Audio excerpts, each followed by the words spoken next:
وما لكم لا تقاتلون في سبيل الله والمستضعفين من الرجال والنساء والولدان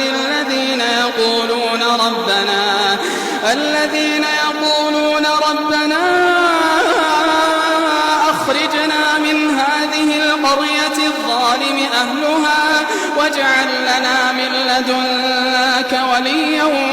واجعل لنا من لدنك نصيرا الذين آمنوا يقاتلون في سبيل الله